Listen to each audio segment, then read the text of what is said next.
Google has been there for quite some time.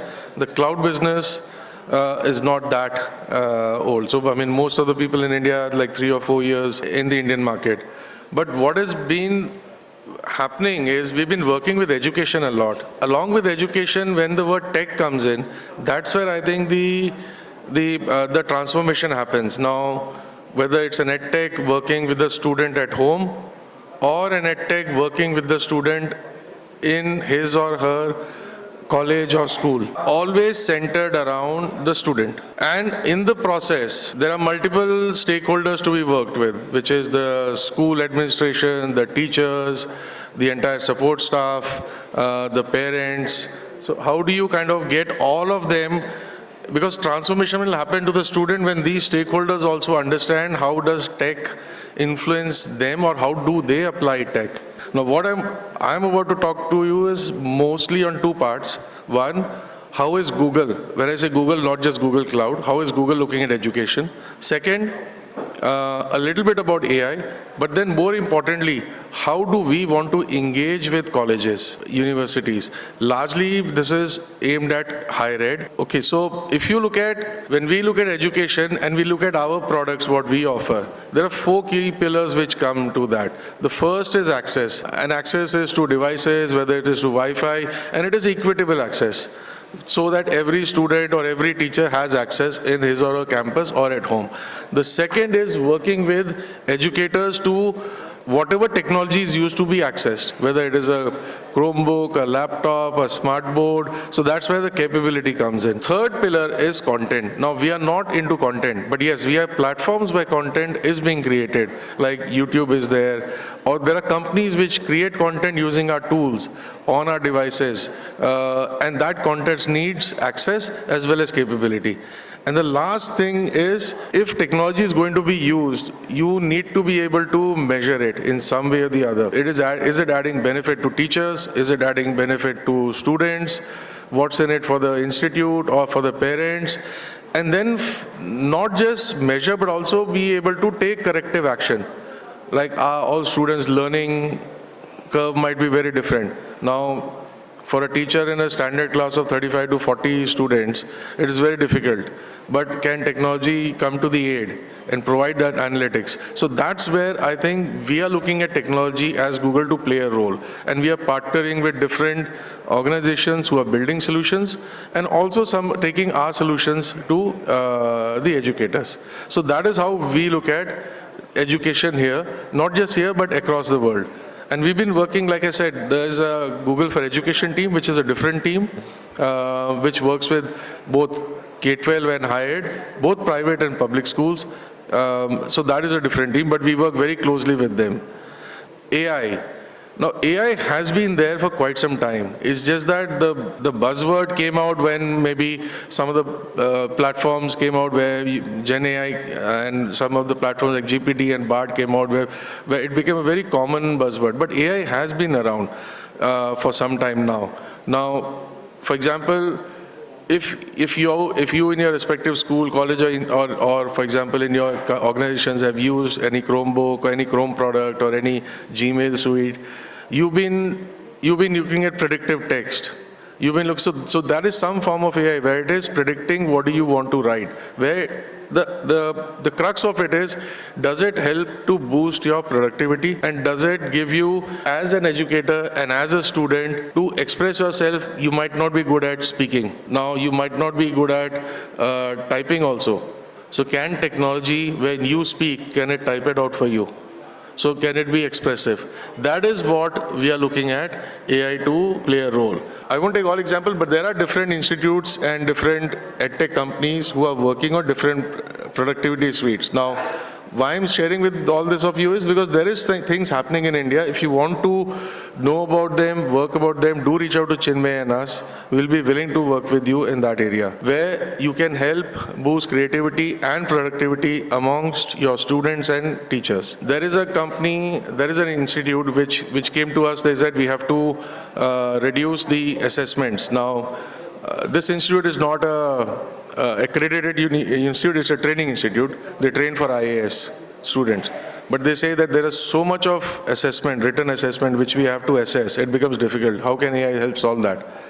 So we are working with another organization, a partner of ours, to convert that written document into digital, and using the learnings of the educators, how do they assess?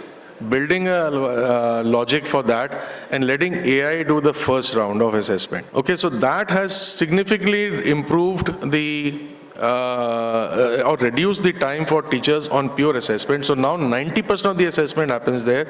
The last 10% comes to the actual teachers. So that again is an example of where productivity is increased, and that also helps not only the teacher but even the students, because some of these institutes, they take weekly tests and they have to, or they take tests on an alternate basis. So they have to give that results also quickly back to the students. So this is another form where AI is being used. It's not that it will be used in the future, but it is being used today. Similarly, if you look at innovation at, now there are universities, I remember my university, mine was a state university in Goa, but there are private universities today who have, and I saw the gentleman from Chitkara, I'm not sure if he's here, but I had visited their institute, I think in 2017 or 18, and he talked about that entrepreneurship lab, and I've seen that lab.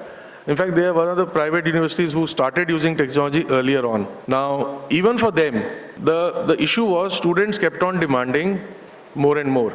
Like someone asked that, what do you do with technology? It keeps changing. Now that required a huge amount of processing power. Ultimately, what that means for an institute owner is, if you ask Mohit Chitkara, what does he feel? He'll say, okay, I'll have to put up another lab, I'll have to put up another physical infrastructure. Today, there are companies available with us, like Unicloud, where you can take digital labs. Why do you want to put up that infrastructure at your premise? Now, those are high computing labs. Give that access to the student, give him some tokens, so you're saved from all that cost of maybe savings on your infrastructure, but more importantly, it is on demand, and demand is, again, it can be either during, after college hours, or it could be during one specific time of the year. So you can then accordingly use that power, rather than investing everything in yourself. So that's what, and that will help drive innovation also, because if you see some of these incubators, you walk up to the students, I mean, they are open till 8, 9, 10 in the night. That's when they're actually doing that stuff. So using technology also helps in innovation. So from that perspective, I think a lot of universities are looking at how do they adopt cloud? How do they adopt the power of cloud to drive innovation?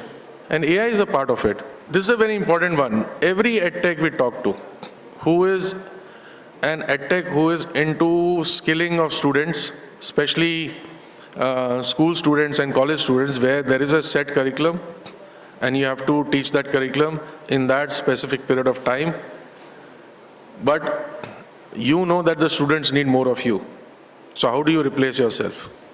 So almost every edtech out there, or every institute who has their own content, they are figuring out, can we create a teacher assistant for the teacher? Can that workload? Now, assistant comes in two forms. One, can the admin load be reduced? Second, can the admin load, I mean, is setting up the question paper, doing the assessments. The second thing is, if the teacher is not available, how do I then replicate access to student that he or she is still talking to that teacher? So that is where I think this large language models are coming into play. You must have heard of GPT or BARD, but those are consumer models. Now, someone talked about data privacy. Someone talked about ethical AI. That's where I think you'll need to figure out, if you have your own content, you can use that content to train your own model and give access to that model to students, your own students. What that will ensure is, one, your data is protected. Second, you're giving access to students only for that data. So if the student asks to that data, who is Salman Khan, the model will not answer. So it is very relevant to your data set, and you can do that. Now the issue is, you can come to Google and say, why don't you take that? Now, there's data available in NCERT, there's data available in AICTE, but that's a gray area. We don't have rights to use that data to train our models. But if you have right to your own data, your own notes, your own IP, your own videos, teachers' videos or content, that data can be used. If you have those rights, we can help you train your models and deploy it in a very efficient way. That becomes as a secondary teacher. Now, that could be a text-based or that could be a voice-based. There is an edtech who's wanting to replicate himself or herself, star teachers, to do that. That is where AI is going to help. That, again, the advantage is access available to student beyond classrooms or school hours from the teacher in a very safe environment. That student may not ever raise his or her hand in classroom, but on his or her device, they'll be open to ask questions and get a reply, because they know that they're in the safe zone. No one will question them, oh, you don't know this. So I think AI can be used in multiple ways. This is another interesting area where we are working with a lot of, again, EdTech and education institutes to build their data models for a virtual teacher or an assistant teacher. What could an ideal institution be like? It is the same thing which you have been doing, that students should get personalized access. That is where they will perform their best. Teachers should spend more time, maybe less time on admin stuff or checking papers, more time on assessing students. Okay, where does a student need help? What are the really tough topics? But for that, what support you need is, that's where tech helps you, is giving you that analysis.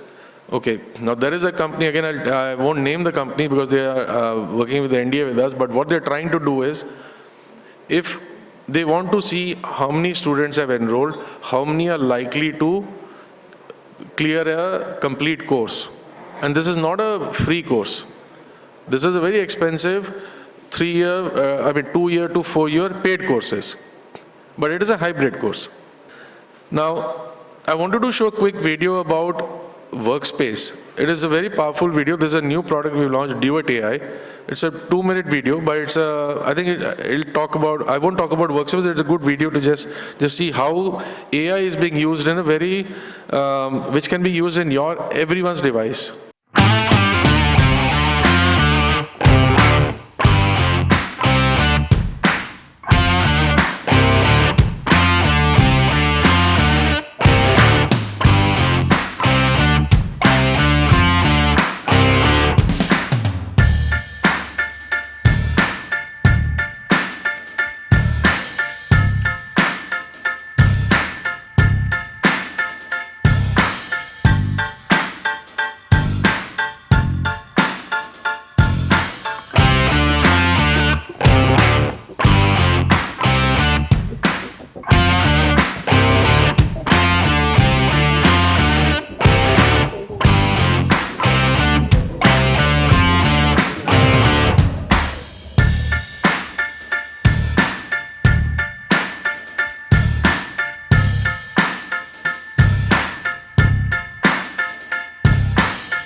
I want to switch gears and see that how do we want to reach out to institutes and along with our partner edtech companies. So, like I said, we have an education team who reaches out to institutes, both public and private. We have a DevRel team which goes out specifically to technical institutes where they want to teach programming, and they've been going out for many years. You must have seen some of you, if you're from the academia, some of you might have Google ambassadors on your campus who are Android champions, so that is one team. There is another team which specifically goes out for cloud, and there's another team which goes out for hackathons. So as Google, we said, let's maybe create a program through them, we launched this program called Digital Campus on Google Cloud. And I know the theme was more incubators, startups. This is where actually the startups start actually. I mean, most of the ideas come in college, right? So what is happening in India also is cloud computing is going up. No need to take the details. I'll give you the website link. So what we said is, okay, let's look at 3 sets of universities. Universities which have, let's say, standalone, which have up to 1,000 students, then 1,000 to 3,000, and maybe 3,000 and above up to 10,000 plus, because large campuses will need a different kind of engagement. So we brought in everything, something for everyone. Now, obviously, yes, and those are the workspace licenses. But then, apart from workspace licenses, which universities will use, we will also give for the students credits to, like I said, to test out these labs, credits for testing out whatever they're learning on cloud, that labs, certification courses, and also there would be, so that's for the students. The other thing is the DevRel team will also conduct hackathons for these universities as this program expands. So there are a few companies, MyAnatomy is one of them, whom we work closely with. There are a few others listed here. I won't go into details, but that is the idea. So to get you access not just to our technology and our courses, but to get you access to problems which have been solved for the education ecosystem by other tech companies, and if you're willing to transact with them, do that independently. We have nothing to do in that. It's just that we're bringing all of that onto one platform. There is a website, this QR code you can scan, but I'll send Chinmay all the details. You can reach out, and there is a dedicated website to this. As we build this community, we feel that we should have more and more of these universities. We will start doing some local city events, local city catch-ups across. But we just started this 2 months ago. So we are hopeful that maybe about by the next admission cycle, by June, July, there'll be a lot of universities which will tie up on this. So that's all I had to share. I'm around here if you have any questions. Thank you. To stay informed about the startup ecosystem, subscribe to My Startup TV.